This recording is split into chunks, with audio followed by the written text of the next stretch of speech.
يا أيها الذين آمنوا اتقوا الله وقولوا قولا سديدا يصلح لكم أعمالكم ويغفر لكم ذنوبكم ومن يطع الله ورسوله فقد فاز فوزا عظيما.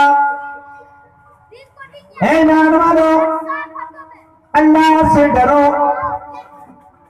ایمان والوں سے اللہ رب العالمین نے ایمان والوں کو مخاطب کر کے کہا اے ایمان والو اللہ سے ڈرو.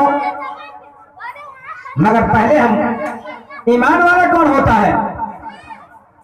عام طور سے آپ اپنی بہت سارے لوگوں کی تقریروں میں آپ اپنی مجلسوں میں یہ بات اکثر و بیشتر سننے کا موقع آپ کو ملتا ہے کہ اللہ سے ڈرو. یا اسی طرح سے اللہ کہتے ہیں یا ایھا الذین آمنو. یہ یا ایھا الذین آمنو کن سے کہا؟ ایمان والا کب آدمی ہوگا؟ سب سے پہلے تو ہمیں جاننے کی ضرورت ہے اور یہ ہمیں پتہ لگ جائے کہ واقعی ہم ایمان والے ہیں. ایمان کا مطلب کیا ہے؟ ایمان کا مطلب یقین کرنے کا ہے. یقین کرنا، اور وہ یقین جس میں کوئی شک اور شبہ نہ ہو، وہ یقین جس کے اندر کوئی شبہ تک نہ ہو، دل کی گہرائیوں سے تسلیم کر لینا، وہ یقین. اب کن چیزوں پر یقین کرنا ہے؟ سب سے پہلے ہمیں اس بات کو جاننا ہے 6 ارکان اس کے ہیں. ایمان کے 6 ارکان. اللہ پر ایمان رکھنا، ایمان لانا، اللہ کے رسولوں پر ایمان لانا، اللہ کی کتابوں پر ایمان لانا، اللہ کے فرشتوں پر ایمان لانا، قیامت پر ایمان لانا اور تقدیر پر ایمان لانا. یہ 6 چیزیں ہوئی.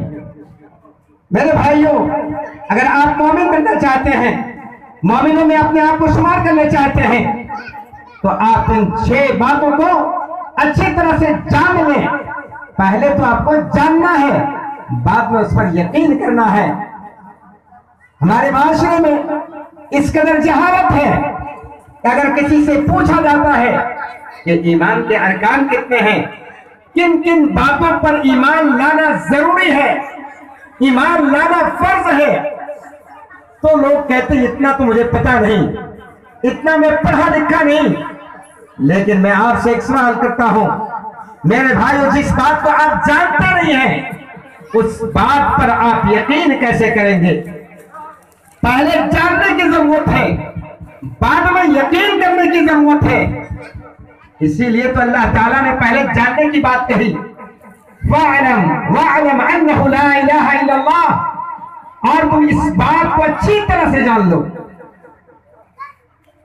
وَاعْلَمْ أَنَّهُ لَا إِلَهَ إِلَّا اللَّهُ. بس تم جان لو کہ اللہ کے علاوہ کوئی الہ نہیں. پہلے جاننے کی بات ہے. تو ایمان کے تعلق سے پہلے جاننا ہے کہ 6 باتوں کو ماننا، جانکاری حاصل کر لینے کے بعد اس پر یقین کرنا ہے. اللہ کی ذات پر، یعنی اللہ کے بارے میں جو کتاب اللہ میں اور اللہ کے نبی صلی اللہ علیہ وسلم نے جس طرح سے بیان کیا ہے، اسی طرح سے اللہ کے رسولوں کے بارے میں، اللہ کے فرشتوں کے بارے میں، اللہ کی کتابوں کے بارے میں، قیامت کے بارے میں، تقدیر کے بارے میں. ایمانیات کے 6 ارکان بہت مشہور ہے.